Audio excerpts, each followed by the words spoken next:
pumasok na ang amount.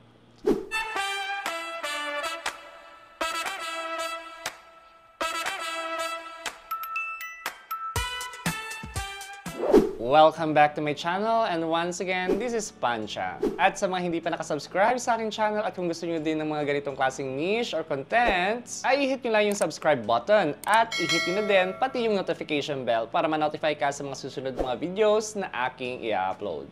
So, paano mag-transfer ng funds from your AUB or Asia United Bank e-wallet na Hello Money papunta sa iyong GCash account? Madali lang po. Una ay i-open mo muna ang iyong Hello Money app. Ito yung e-wallet na ginagamit ko kasi mabilis siya maka-receive ng sahod ko sa YouTube or sometimes Facebook.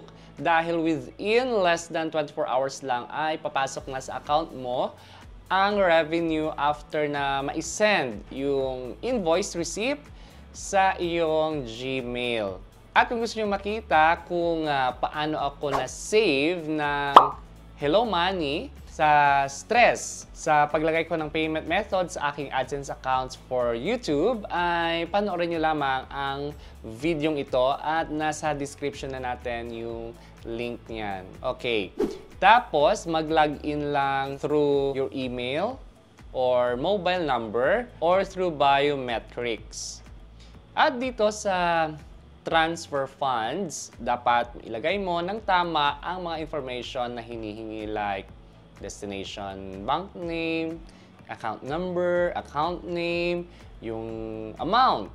And optional na lang dito yung purpose at remarks. Sa destination bank name ay, of course, hanapin lang dito yung G-Exchange or GCash. I-tap nyo lang yan. Sa account number naman ay ilalagay ninyo yung valid GCash number na ita-top up nyo. After that, yung pangalan naman ng may-ari ng GCash account. At ilagay lang yung amount na gusto nyong i-top up. Then, after na ilagay yung amount, ay optional ang purpose at pati na rin dito yung remarks. Pero, nilagay ko dito yung purpose is for payment for goods and services. At sa remarks naman, thank you. Thank you yung nilagay ko. Then, tap continue. I-check lang ng maigi ang mga details ng transaction at kung okay na, ay i-check lang yung box dito sa baba at of course, ang confirm. Then again, biometrics lang for confirmation. Or sorry, verification. At ayan, transfer of funds via InstaPay, success. Success.